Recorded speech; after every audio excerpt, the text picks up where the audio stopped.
managing partner and co-founder of Chloe Capital, a movement-driven VC firm focused on investing with a gender and diversity lens. It is my great pleasure to introduce Adam Maher, CEO of URSA Space Systems. URSA is a globally recognized satellite intelligence company. URSA is based right down the road from Chloe Capital here in Ithaca, New York, and was co-founded by a dear friend of mine, Julie Baker, the COO. Adam will now share how URSA is revealing global changes from space.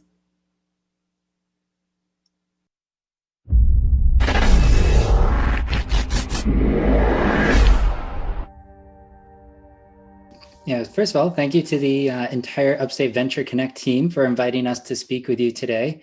At URSA Space, we use data from satellites to help our clients research, monitor, target, search, and discover physical objects around the globe.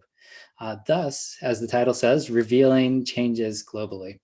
With this technology, we've helped a number of our clients understand a variety of use cases, ranging everything from global economic changes due to COVID all the way to supporting the cleanup of a major oil spill. So in 2019, we founded URSA Space Systems in Ithaca, New York, with the vision to improve the user experience of a very powerful but underutilized sensor called synthetic aperture radar. So why do we use radar? So behind me on the screen, what you'll see here is you'll see a selfie that we took of ourselves of Ithaca from space. And for those of you native to upstate New York, you'll notice that something really critical is missing: clouds. And so for all of us in upstate New York, we know that pretty much from now, October, November to March, we are not going to see the sky very well. And so a number of satellites that were optical based, they can't see the ground either. And so that's what makes satellite radar really powerful, is it sees through the clouds and brings a reliability to be able to monitor changes anywhere in the world. So, back when I started URSA Space about 5 years ago, the user experience with satellite analytics was really frustrating. It was mostly an in-person or email-based experience that was fragmented, time zone dependent, and really required specialized skills and software to derive results. So, radar is a sophisticated sensor. The results that are received from it aren't always as intuitive as would seem. They combine that with the fact that most of the folks who own these radar satellites were, traditionally working with governments. And so they're used to long contracting cycles. And so not really advantageous to a modern commercial experience of being able to buy that subscription or pick up your phone and, look at a map and see where something around the world is happening. And so for us, I really wanted to bring that user experience, and with that user experience comes that really high expectation of reliability.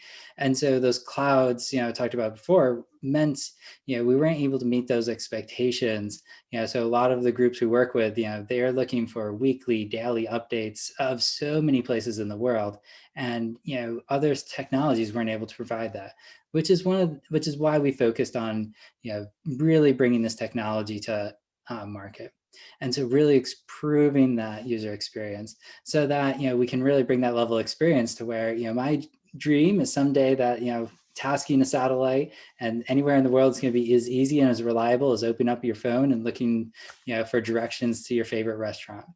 So what we have today is we built this awesome platform where basically a single user from an office, and in this time and age, from your home office, could reliably monitor, thousands of locations around the globe. And if there's an event of interest, be able to just simply from home order a new high resolution image anywhere in the world with same day delivery. So, if someone we had customers who have called in and said, yes, I heard rumor that this happened on the other side of the world. Can you get verification of that, before the end of the day? We've done that. And so what our platform does in order to do that is we've taken the once manual process that could sometimes take weeks or months to get through of, how do you order a satellite image, so steer a satellite to go take an image, bring that data in, standardize it, process it. And then once you even process that data, how you put it in context, you see a speck on the ground, what does that mean? And then deliver that into these great, user-friendly interfaces that someone can actually work with. And so as a company, we started out our venture, of building this system in the oil and gas industry. And so through this oil and gas industry, we really developed this great menu of services and products that allows us to really understand and map that supply chain all the way from, an initial drilling of a well to where it's ending up, in, the actual demand side of how much is being used. And so it's really great being able to then see that whole supply chain and understand, there's parts that are really well measured, there's parts that aren't so well measured. And there's so many different aspects of everybody from, individuals working within this supply chain, individuals trading on the supply chain, or regulators trying to understand what is the impact, environmentally from a supply chain. And so it's really great seeing how, even in that one use case, so many different insights, were able to be derived. So, just to kind of give you some examples of how we're using this data, how it really impacts, can impact, various different industries.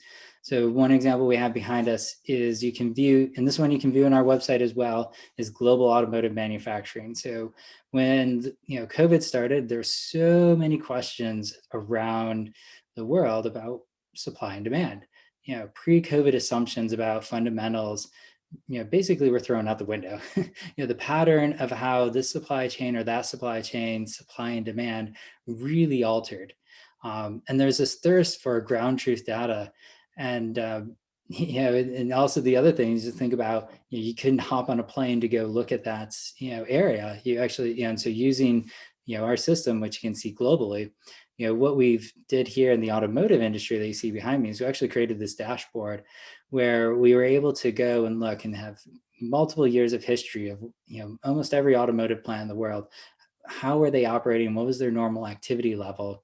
And then on a going forward basis, actually create measurements as to, how much, was their production up? Was it production down?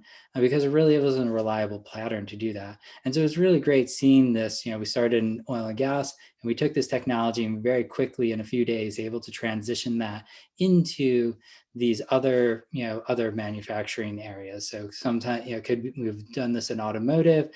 We've done this in actually looking at urban development. So for example, what parts of cities were developed higher or more? One of the things I'm most excited about with this technology is, yes, we can understand, global trends and where, when things are changing, on this, kind of historical pattern level, but we're able to really be able to respond and be helpful to so many great, events that are happening around the world. So, from here in upstate New York, we can make an impact on global events, really by supporting people and groups in their efforts to recover from, could be a natural disasters, could be man-made disasters. We've looked at everything from explosions to hurricanes, to flooding.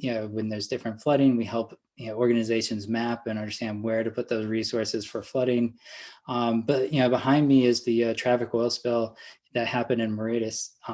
Where what we did is we were supporting the local cleanup efforts of by daily mapping the oil spill for the people on the ground. So we're mapping where is the oil going for folks on the cleanup. We're also mapping where the oil is going to see what the potential damage was going to be to various very sensitive environmental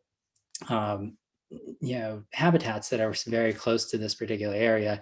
And so it's really great when we're able to, these are tragic events and we want to do something. And from here in upstate New York, we're able to really, make an impact on these scenarios, help these individuals as they're, working through the on the ground efforts. So if you'd like to learn more, visit our website at ursaspace.com, and you can read about many of the applications, the ones I've showed here today, so many other ones we've applied this application to. And again, thank you to Upstate Venture Connect, all of our investors, including the New York ESD Fund, for the invitation to be here, speak, and we look forward to many years of growing in New York. Thank you.